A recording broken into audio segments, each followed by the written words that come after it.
দেশে 4.5 মিলিয়ন অমীমাংসিত মামলা পড়ে আছে, যা সরকারের একার পক্ষে নিরসন করা সম্ভব নয়। তাই এ বিষয়ে জাইকা ডিআইজির সাথে কাজ শুরু হয়েছে বলে জানালেন আইনমন্ত্রী মোহাম্মদ আসাদুজ্জামান। আইনমন্ত্রী জানান, মামলার জট কমাতে প্রয়োজনে আইন কাঠামোতে পরিবর্তন আনা হবে। সচিবালয়ে আইন মন্ত্রণালয়ের সাথে ব্লাস্ট ও ব্র্যাকের সমঝোতা স্মারক অনুষ্ঠানে একথা জানান মন্ত্রী। এ সময় আইনমন্ত্রী আরও জানান, শেখ হাসিনা দেশে এলে আইন অনুযায়ী ব্যবস্থা নেওয়া হবে। এ বিষয়ে আইন তার নিজস্ব গতিতে চলবে বলেও মন্তব্য করেন তিনি। এদিকে রাষ্ট্রপতি নির্বাচনের জন্য আগস্টে বিশেষ অধিবেশনের প্রয়োজন নেই বলে মন্তব্য করেন আইনমন্ত্রী। তবে সরকার চাইলে তা ডাকতে পারে বলেও মন্তব্য করেন তিনি। মামলার জট কমানোর জন্য আপনাদের সুনির্দিষ্ট কোনো গবেষণা বা প্রস্তাব থাকলে সেখানে যদি আইনি কোনো সংশোধনী আনতে হয়, সেই জায়গাটা আমাদেরকে সহযোগিতা করবেন। ইতিমধ্যে আমাদের সাথে কাজ করছেন জাইকা, জাপান সরকারের পক্ষ থেকে।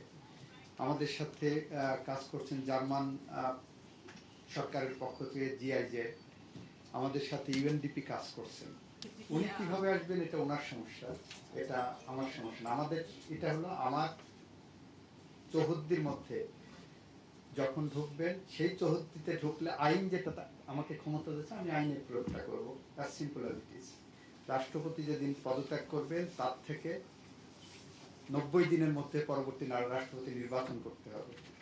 প্রশ্ন এসেছিল যে আমরা বিশেষ অধিবেশন ডাকবো কিনা। তো 90 দিন যেহেতু সময় আছে, আর আমার নেক্সট অধিবেশন 60 দিনের মধ্যে ডাকতে হবে। গত অধিবেশন শেষ হওয়ার থেকে আগামী অধিবেশন পর্যন্ত 60 দিনের মধ্যে আমার ডাকতে হবে।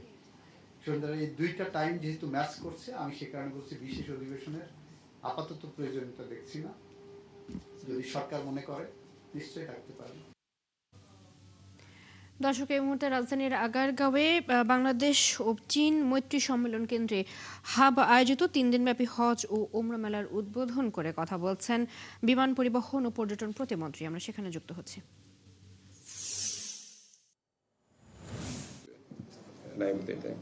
ছোটখাটো ত্রুটি বিচ্যুতি থাকতে পারে, সেগুলিকে নিয়ে কিন্তু আমাদের এতটা সিরিয়াস হওয়ার প্রয়োজন নাই। কারণ হজ আল্লাহর রাস্তায় আমরা হজ করতে যাব, ফরজ হজ যাকাত আমাদের এগুলি তো ফরজ কাজ এবং এটা আমাকে করতেই হবে। সেটাকে কিভাবে দুর্নীতিমুক্ত করা যায়, অনিয়মের বাইরে রাখা যায় এবং সরকার থেকে কি কি সহযোগিতা দেওয়া যায়, সেগুলি নিয়ে আমাদের চিন্তা করা দরকার। আমাদের সচিব সাহেব ঠিকই বলেছেন। আমি গতবারের হজের কথা একটু বলে তারপরে শেষ করি, মানে এবারের কথা বলি। এই যে 26-এর হজটা হলো, এত সুন্দর হজ আমার মনে হয়, আমি তো 11তে হজ করেছি, তারপরে তো প্রতিনিয়ত দেখছিলাম হাজিদের অবস্থা। আমার মনে হয় না যে এই 26-এর মতো বাকি হজগুলো হয়েছে। 26-এর হজটি বিগত হজগুলিকে ডিঙ্গিয়ে ভালো হজ হিসাবে এটাকে পরিগণিত হয়েছে এবং এর জন্য হাব কর্মকর্তা যারা রয়েছে তাদেরকে আমি ধন্যবাদ জানাই। তাদের অক্লান্ত পরিশ্রম ছিল এবং সেই সঙ্গে ধর্ম মন্ত্রণালয়কে আমি ধন্যবাদ জানাই। দর্শক, হাবের আয়োজিত 3 দিনব্যাপী হজ ও ওমরা মেলার উদ্বোধন করে কথা বলছিলেন বিমান পরিবহন ও পর্যটন প্রতিমন্ত্রী। আমরা সেখানে যুক্ত ছিলাম।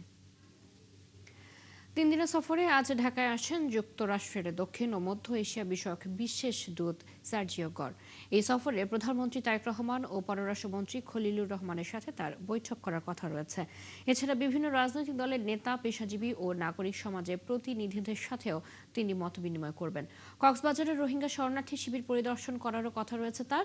সার্জিও গড়ের এই সফরে বাংলাদেশ সরকারের পররাষ্ট্রনীতির অগ্রাধিকার এবং ঢাকা ওয়াশিংটনের সম্পর্ক নিয়ে আলোচনা হতে পারে।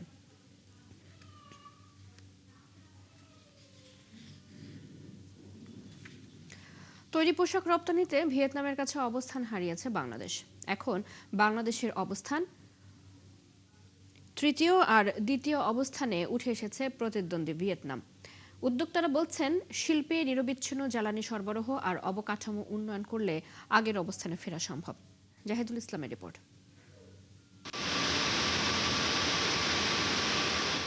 ঢাকার অদূরে রূপগঞ্জের এই টেক্সটাইল মিলের 5টি বয়লার চালাতে প্রয়োজন অন্তত 10 PSI চাপের গ্যাস। পাওয়া যাচ্ছে 1 PSI, ফলে বন্ধ 3টি বয়লার।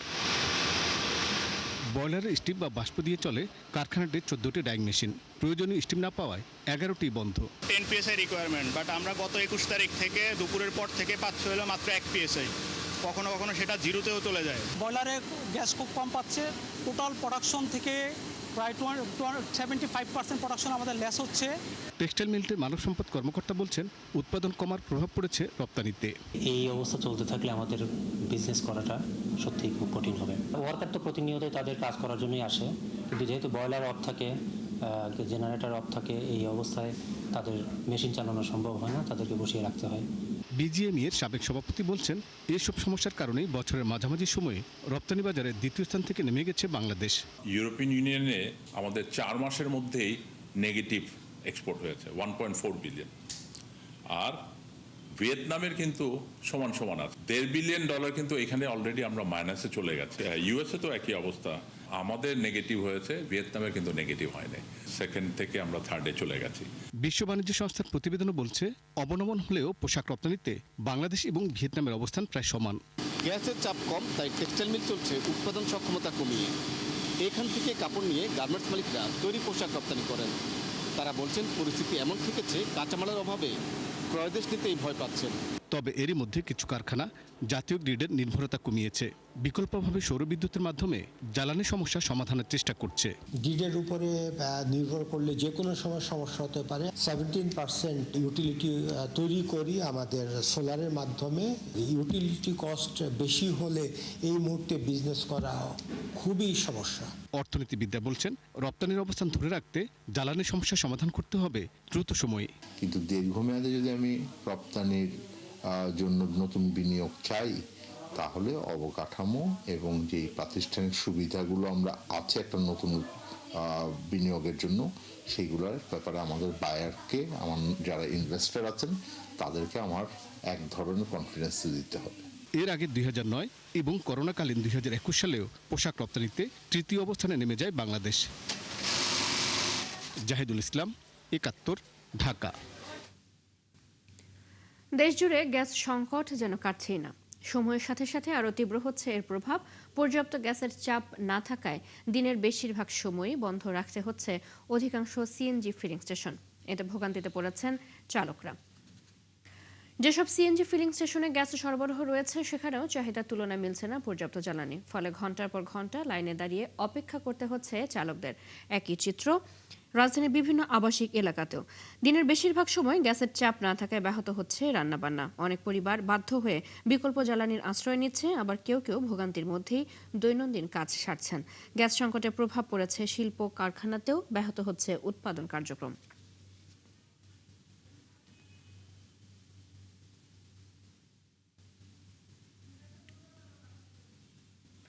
আশুলিয়ায় গ্যাস সংকটের খবর জানাতে যুক্ত হচ্ছেন সহকর্মী জাহিদুল ইসলাম অনিক।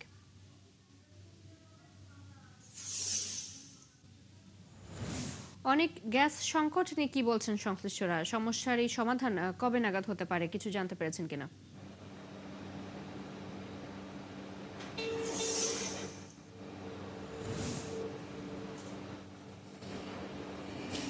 যদি আপনাকে জানিয়ে রাখি, আসলে কিন্তু একটি শিল্পাঞ্চল এলাকা। টানা বেশ কয়েকদিন যাবৎ গ্যাসের যে সংকট, সেটির প্রভাব কিন্তু শুধু সিএনজি ফিলিং স্টেশন নয়, ইতিমধ্যে কিন্তু আমরা দেখেছি সেটি কিন্তু কল কারখানাও কিন্তু প্রভাব পড়তে শুরু করেছে। আপনাকে যদি আমি জানিয়ে রাখি, আমরা কিন্তু গেল দুদিন যাবৎ দেখছি যে এই গ্যাসের যে প্রভাব, সেটি সিএনজি স্টেশনের পাশাপাশি কিন্তু ইতিমধ্যে কল কারখানা যারা পোশাক উৎপাদন করেন, তারা যেমনটি বলছেন যে যাদের ড্রাই সেকশন কারখানা রয়েছে, সেগুলোতে কিন্তু তিতাসের গ্যাসের প্রয়োজন, এবং সেই কারণে কিন্তু তারা কিন্তু ইতিমধ্যে তাদের যে কাঙ্ক্ষিত যে উৎপাদনের লক্ষ্যমাত্রা, সেটি কিন্তু ব্যাহত হচ্ছে। আর তারা যে বিষয়টি জানিয়েছেন, যেহেতু বিদেশ থেকে তাদের ভাইয়েরা এখানে কাজের উৎপাদনের জন্য পোশাক দেওয়া হয়, সেই পোশাক যদি সময় মতো তারা ডেলিভারি না করতে পারে, সেই ক্ষেত্রে কিন্তু তাদের উৎপাদন ব্যাহত হতে পারে, এমনকি কিন্তু আমরা জানতে পেরেছি। আমি যদি এখানে একজন ড্রাইভারের সাথে কথা বলি, যে এই যে কতক্ষণ অপেক্ষা করা লাগলো এই গাড়ির গ্যাস নিতে এবং কি সমস্যা হচ্ছে? এখন বর্তমানে গ্যাসের প্রেশার খুব কম থাকে। এখন মিটারে দেখা যায় যে 200 প্রেশার, গাড়িতে বাজাইলে প্রেশার থাকে হলো 100, 120 এরকম এই কারণে গ্যাসের চাপটা কম থাকে, গ্যাস পাওয়া যায় না। সিরিয়াল মোটামুটি 2 দিন হলে একটু কম পাচ্ছি কন্টেনার না দেওয়ার কারণে। আচ্ছা, আপনি তো এখানে পাম্পে নজল মেন, পরিমাণ প্রেসার আছে কম বেশ কি কারণে হচ্ছে? আমাদের লাইনে গ্যাস নেই, 80 প্রেসার আছে, সর্বোচ্চ 100 ওঠে। আর গাড়ির চাপ মোটামুটি এখন আগের চেয়ে তুলনামূলক কম আছে, সব পাম্পেই গ্যাস মোটামুটি আছে, তবে লাইনে প্রেসার নাই। পাম্পে তো আগে কন্টেনার গ্যাস দিতেন, এখন আর দেয় না। তিতাস না অভিযান চালানোর পর না বললেতেছে, এখন আর কন্টেনার আমরা দেই না। যেমনটি দেখছেন চৈতি, ইতিমধ্যে কিন্তু এই যে পাম্পটিতে রয়েছে সেটিতে কিন্তু দেখতে পাচ্ছেন যে দীর্ঘ যে প্রাইভেট কার যে সারিটি সেটি কিন্তু রয়েছে। আপনাকে যদি জানিয়ে রাখি যে তো আশুলিয়া শিল্পাঞ্চল এলাকা এবং এখানে কিন্তু আবাসিক এলাকাও রয়েছে। আমি আজকে অনেকজনের সাথে কথা বলেছি যারা এখানে পোশাক শ্রমিকরা রয়েছেন, তারা কিন্তু সকালে তাদের যে রান্নাবান্নার কার্যক্রম সেটিতে কিন্তু তারা ঠিকমতো গ্যাস না পাওয়ার করে কিন্তু অনেকেই কিন্তু বাসা বাড়িতে কাজ করতে পারেননি। তাছাড়া আপনি যদি জানিয়ে রাখি যে সাভার এবং আশুলিয়া প্রায় 1700-র উপরে কিন্তু ছোট বড় শিল্প কারখানা রয়েছে, যাদের ড্রাই সেকশন কারখানাগুলো রয়েছে সেটা কিন্তু ইতিমধ্যে অনেক কারখানা আমরা দেখেছি যে তারা কিন্তু বন্ধ রেখেছে। তা চৈতি, এই ছিল আমার কাছে এখন পর্যন্ত সর্বশেষ খবর। অনেক আপনি আছেন সেখানে খোঁজ খবর রাখছেন, নিশ্চয় পরবর্তীতে আবারও যুক্ত হয়ে আমরা জেনে নেব খবর। দর্শক, আসলে গ্যাস সংকটের খবর জানাচ্ছিলেন সহকর্মী জাহিদুল ইসলাম অনেক। নোয়াখালীর সেনবাগে সুন্দরপুর 4 নামে একটি গ্যাস কূপের খনন শুরু করেছে বাবেক্স। বাবেক্সের উপমহাব্যবস্থাপক ও ড্রিলিং ইনচার্জ জাকির হোসেন খান জানান, মঙ্গলবার দুপুর থেকে আনুষ্ঠানিকভাবে এই কূপ খননের কাজ শুরু হয়েছে। কূপটির গভীরতা প্রায় 1600 মিটার। এর 1361 মিটার গভীরে সম্ভাব্য গ্যাসের স্তর রয়েছে বলে ধারণা করা হচ্ছে। আর প্রকল্প সংশ্লিষ্ট কর্মকর্তারা জানান, প্রাথমিক মূল্যায়নে এই কূপ থেকে প্রতিদিন 5 থেকে 7 মিলিয়ন ঘনফুট গ্যাস উত্তোলনের সম্ভাবনা রয়েছে।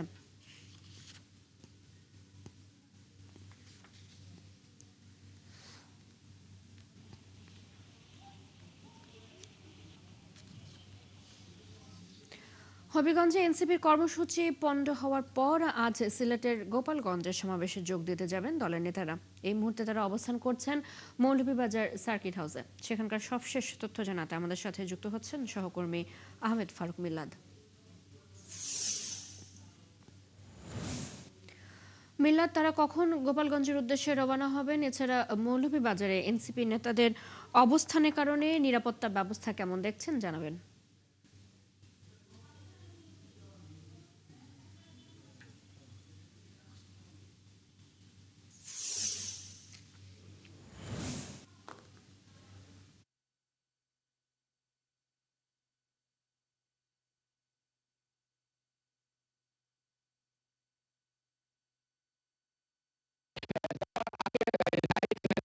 যে আহ্বায়ক নাহিদ ইসলাম ছিলেন, সার্জিস আলম ছিলেন, নাসিরউদ্দিন পাটোয়ারি ছিলেন। না, আমাদের সাথে শুধু নাসিরউদ্দিন পাটোয়ারি কথা বলেছেন। উনি যেটা বলেছেন যে বর্তমানে জুলাই যে গণ অভ্যুত্থানের যে মাস চলছে, সেই মাসে আসলে বর্তমান সরকার যে আচরণ করেছে হবিগঞ্জে, পুলিশ প্রশাসন তাদেরকে যেতে বাধা দেয় নাই, এখানে নেতৃবৃন্দ ছিল ছাত্রদল যুবদলের, ফলে তারা মর্মাহত হয়েছেন এবং তারা সেই আচরণ তারা আশা করেননি। এবং তারা যেটা বলেছেন যে তাদের শহীদ উসমান হাদি যারা বলে গেছেন যে জান দেবে তবু জুলাই তারা দেবে না, সেই লক্ষ্যেই তারা আজকে সিলেটের উদ্দেশ্যে রওনা দিয়েছেন এবং সিলেটের গোলাপগঞ্জ সহ প্রায় 3 থেকে 4টি স্থানে তাদের সমাবেশ আছে, পথসভা আছে জুলাই পদযাত্রার। সেখানের তারা বক্তব্য রাখবেন এবং তারা যেটা বলেছেন, যদি সিলেট যাওয়ার পর যদি সিলেটও তাদেরকে বাধা দেওয়া হয়, তাহলে যেখানে বাধা দেবেন সেখান থেকেই তাদের কর্মসূচি ঘোষণা করবেন, পরবর্তী কর্মসূচি ঘোষণা করবেন। তাছাড়া আপনি জানেন যে গতকালকে 44 জারি করা হয়েছিল হবিগঞ্জে এবং সেটি প্রত্যাহার করা হয়েছে আজকে সকালে। এবং দিনভর হবিগঞ্জে আমি নিজেও ছিলাম, হবিগঞ্জে তারা চেষ্টা করেছেন, 4 দফা তারা আটকে পড়েছিলেন এবং কিন্তু হবিগঞ্জ শহর থেকে 50 কিলোমিটার দূরে তারা ছিলেন, তা ঢুকতে পারেননি। পরবর্তীতে তারা সার্কিট হাউসে রাত্রি যাপন করার পর কিছুক্ষণ আগে তারা সিলেটের উদ্দেশ্যে রওনা দিয়েছেন। এই ছিল মৌলভীবাজার থেকে এনসিপির তাদের যে পদযাত্রার সর্বশেষ। মিল্লাদ, আপনি আছেন সেখানে খোঁজ খবর রাখছেন, নিশ্চয়ই পরবর্তীতে আবারও আপনার সাথে আমরা যুক্ত হব। দর্শক, আজ সিলেটের গোলাপগঞ্জে সমাবেশে যোগ দিতে যাবেন এনসিপি দলের নেতারা, সে খবর জানাচ্ছিলেন আমাদের সহকর্মী ফারুক হোসেন মিল্লাদ। দর্শক, বুধবারে চট্টগ্রামের শীর্ষ সন্ত্রাসী ডেভিড ইমন গ্রেপ্তার হয়েছিল, আপনারা জানেন।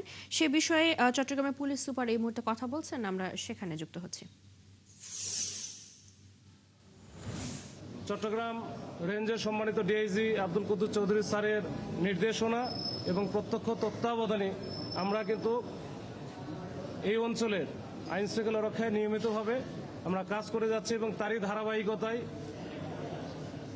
আপনারা দেখেছেন যে রাউজান, ফটিকছড়ি, রাঙ্গুনিয়া এই এলাকায় যে সন্ত্রাসীদের তৎপরতা এবং এর ফলশ্রুতিতে গত 13 জুন 2026 সালে এই পাহাড়তলী এলাকায় আলোচিত যুবদল নেতা মাসুদ চৌধুরীকে প্রকাশ্যে পাহাড়তলী এলাকায় প্রকাশ্যে যে গুলি করে হত্যা করা হয়, এই ঘটনার সূত্র ধরেই আমরা কিন্তু কাজ শুরু করি তখন থেকেই।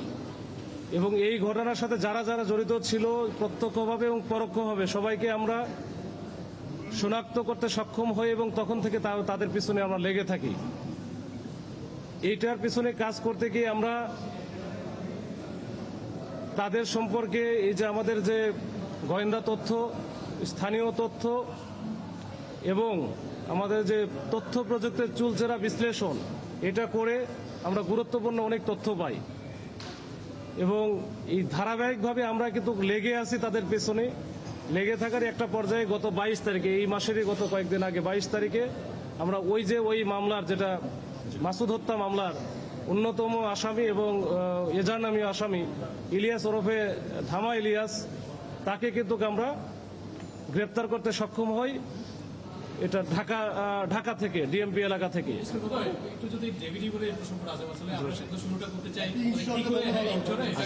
আসবে এরপরে আসবে। তো ধামা ইলিয়াসকে গ্রেপ্তার করার পরে আমরা অনেক তথ্য আমরা তার কাছ থেকে, তাদের যে সন্ত্রাসী নেটওয়ার্ক, চাঁদাবাজদের যে নেটওয়ার্ক, এইটা সম্পর্কে জানতে পারি। এর মধ্যে আপনারা দেখেছেন যে গত কয়েকদিন আগে সিএমপি এলাকায় যে ইন্টারনেট সরবরাহকারী প্রতিষ্ঠান ডিডিএন, এইখানকার যে মালিকরা, স্বত্বাধিকারী, তাকে ফোন করে যে 2 কোটি টাকা চাঁদা দাবি করা এবং সেই সাথে 2-1 দিনের মধ্যেই সেখানে আবার ওই যে গ্যাং, কিশোর গ্যাং যারা আছে এদেরকে দিয়ে হামলা ভাঙচুর করা, এইসব ঘটনার প্রেক্ষিতে আমরা কিন্তু তার কাছ থেকে গুরুত্বপূর্ণ কিছু লিড পাই। এই লিড পাওয়ার পরপরই আমরা কিন্তু বিভিন্ন জায়গায় আমাদের এই জেলা পুলিশ চট্টগ্রামের কয়েকটা টিমকে আমরা ভাগ করে দিই। ভাগ করে এক একটা টিম এক এক দিকে আমরা পাঠাই এবং এটা কিন্তু একদিনের কাজ না, এটা কিন্তু হুট করে হয় নাই। এটার পিছনে অনেক শ্রম আছে, অনেক পরিশ্রম আছে, অনেক তথ্য প্রযুক্তির বিশ্লেষণ আছে। এটা করতে গিয়ে আমরা তখন যে বিষয়গুলো আমরা পাই, যেটা হয়তো আপনারা একটু জানতে চাচ্ছেন, যে এই যে ডেভিড ইমন বা সন্ত্রাসী ইমন, এই যে তাকে যে ধরা হলো, তো এই ধরার পিছনে আসলে অনেক কাহিনী আছে। জাস্ট ছোট করে 1 মিনিট আমি একটু বলি যে তারা কিন্তু অত্যন্ত ধুরন্ধর এবং খুবই চালাক এবং তারা কিন্তু কোনো নেটওয়ার্কের বাইরে থাকে। বলা যায় যে তারা ওইরকম সিম ইউজ করে না, সব বিদেশি নাম্বারগুলো ব্যবহার করে, অ্যাপসের মাধ্যমে তারা কথা বলে। এইটার ভিতরে ঢুকে কাজ করা এত সহজ সাধ্য বা 1 দিনের বিষয় বা 2 দিনের বিষয় না, এটা অনেক দীর্ঘদিনের বিষয়। তো সর্বশেষ আমরা যখন এই চক্র, বিশেষ করে ডেভিড ইমনের, ও যখন দেশে যখন দেখতেছে যে তার ধরা পড়ার সম্ভাবনা আছে বা এটা বেশি আলোচিত হয়ে গেছে, তখন যে বিদেশে একজন আছে যে আলোচিত গ্যাং লিডার, যে সাজ্জাদ, বড় সাজ্জাদ ওরফে বড় সাজ্জাদ, তার পরামর্শক্রমেই তারা কিন্তু ইন্ডিয়াতে বা ভারতে পালিয়ে যাওয়ার একটা চেষ্টা, তার পরিকল্পনা ছিল। এই পরিকল্পনা সম্পর্কে আমরা সম্যকভাবে অবগত। দর্শক, চট্টগ্রামের শীর্ষ সন্ত্রাসী ডেভিড ইমন গ্রেপ্তারের বিষয়ে কথা বলছিলেন চট্টগ্রামের পুলিশ সুপার। আমরা সেখানে এতক্ষণ যুক্ত ছিলাম। বরিশাল নগরীর আমানতগঞ্জে সম্প্রতি 4 তলা 2টি ভবন একে অপরের ওপর হেলে পড়েছে। এর আগেও 2025 সালের 21শে নভেম্বর ভূমিকম্পে আলাদা 2টি 4 তলা ভবন হেলে পড়েছিল। ওই বছরের 9 ডিসেম্বর সিটি কর্পোরেশন থেকে ঝুঁকিপূর্ণ ভবনের বর্ধিতাংশ ভেঙে ফেলা সহ 5টি নির্দেশনা দিলেও ওই ভবন মালিকরা এর কোনোটিই মানছেন না। নগরীর ঝুঁকিপূর্ণ এসব ভবন নিয়ে বড় ধরনের দুর্ঘটনার শঙ্কায় এলাকাবাসী। বিধান সরকারের রিপোর্ট। আমানতগঞ্জের এই ভবনটির নিচ থেকে 4 ফুট জায়গা ছাড়লেও উপর থেকে একেবারে পুরো কার্নিশ মিশে গেছে। স্থানীয়রা বলছে ভবন দুটি হেলে পড়েছে, কিন্তু ভবন মালিকদের দাবি তাদের ভবন ঠিক আছে। একটা শীতাকার লাগে নাই, এটা দুজনের আলোচনার মাধ্যমে আমরা উঠেছি। সিটি কর্পোরেশন এখানে কোনো বাধা নেই। সিটি কর্পোরেশন থেকে নিয়ে আসছি প্ল্যান। তো ওদের রুলস অনুযায়ী হয়তো 100% ফলো করি নাই, কিন্তু করছি আমরা। এদিকে গত বছরের 21 নভেম্বর ভূমিকম্পে হেলে পড়া আলাদা দুটি 4তলা ভবন নিয়ে তদন্ত কমিটি করা হয়। তাদের নোটিশের বয়স 7 মাস পার হলেও কোনো সুপারিশই মানেননি ভবন মালিকরা। নোটিশ পাইছি আগে, কিন্তু এখন ওইটা নিয়ে আমরা কাজ চালাইতেছি আর কি। হেলে থাকা ভবন আর সিটি কর্পোরেশনের তদারকি নিয়ে ক্ষোভ জানিয়েছেন স্থানীয়রা। সব থেকে ঝুঁকিপূর্ণ যখন ভূমিকম্প হয়, যখন এফেক্ট অবশ্যই করছে, কম আর বেশি। সিটি কর্পোরেশন এরা আসলে এটার প্রতি কেয়ার করে না, তোরা তার না কেয়ার করার কারণে যারা ভবনে থাকে এরাও ঝুঁকিপূর্ণ। আমরা তো দেখি যে সরকারি লোক আয় দোনোজনের দ্বারাই, ওই মহাজন কয় এই দেহ আছে, এই মহাজন কয় ওই দেহ আছে। এ বিষয়ে সিটি কর্পোরেশনের স্থপতি বলেন, ভবন নির্মাণে লেআউট করার 15 দিন আগে কর্তৃপক্ষকে জানানোর নিয়ম থাকলেও ভবন মালিকরা তা করেন না। সেখানে স্পষ্টভাবে বলা থাকে যে সে কাজ শুরুর পূর্বে 15 দিন পূর্বে সিটি কর্পোরেশনকে অবগত করবে এবং সিটি কর্পোরেশন সেখানে পরিদর্শনে যাবে লেআউটের সময়, কিন্তু আনফরচুনেটলি কোনো গ্রাহকই আসলে এটা করে না। আর সিটি কর্পোরেশনের প্রধান নির্বাহী কর্মকর্তা বলেন, এমন ঝুঁকিপূর্ণ বিষয়গুলো মোবাইল কোর্টের আওতায় থাকলে তাৎক্ষণিক ব্যবস্থা নেওয়া যেত। আপনাকে এটা আশ্বস্ত করছি, আমরা এরপরে আবার আমাদের টিম আছে, তারা যাবে, প্রয়োজনে ম্যাজিস্ট্রেট যাবে, যাওয়ার পরে আমরা পরবর্তী যে ধাপগুলো আছে আইনগতভাবে যে ধাপগুলো আমরা আগে থেকে আমরা পর্যায়ক্রমে এগুলো আঁকব। বরিশাল নগরীতে 40,000 পাকা ইমারত থাকলেও 80 ভবনই বিল্ডিং কোড মেনে তৈরি হয়নি।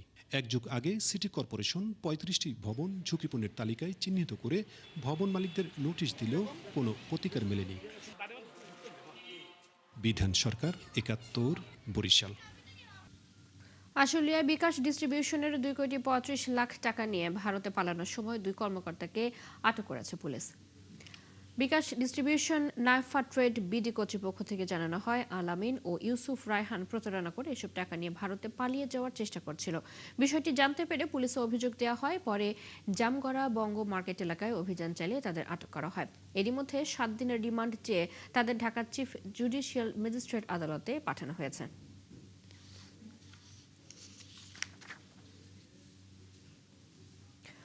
চাঁপাইনবাবগঞ্জ পৌরসভার ওয়ার্ডের মধ্যে 11টি এলাকায় দেখা দিয়েছে বিশুদ্ধ পানির সংকট। দীর্ঘ 8 বছর ধরে অধিকাংশ টিউবওয়েলে পানি উঠছে না, আর কোনো কোনো টিউবওয়েলে পানি উঠলেও রয়েছে লবণাক্ততা, আর্সেনিক ও আয়রন। যদিও নিয়মিত পানির বিল নিচ্ছে পৌর কর্তৃপক্ষ। একেএস রোকনের তথ্য ছবিতে বিস্তারিত। চাঁপাইনবাবগঞ্জ পৌর শহরের রাজারামপুর এলাকায় নিরাপদ পানি সরবরাহ করতে জাইকার অর্থায়নে 2020-21 অর্থ বছরে প্রায় 25 লাখ টাকা ব্যয়ে 3টি ডিপ টিউবওয়েল বসায় জনস্বাস্থ্য ও পৌর কর্তৃপক্ষ, কিন্তু একদিনও নিরাপদ পানি পাননি বাসিন্দারা। তাদের অভিযোগ, এসব ডিপ টিউবওয়েল থেকে বের হয় গ্যাস ও ফুটন্ত পানি। ম্যাচের কাঠি জ্বালালেই জ্বলছে আগুন। বাসিন্দারা বলছেন, নিরুপায় হয়ে তারা লাইনের পানি ব্যবহার করছেন। এতে বাড়ছে ডায়রিয়া ও চর্মরোগ।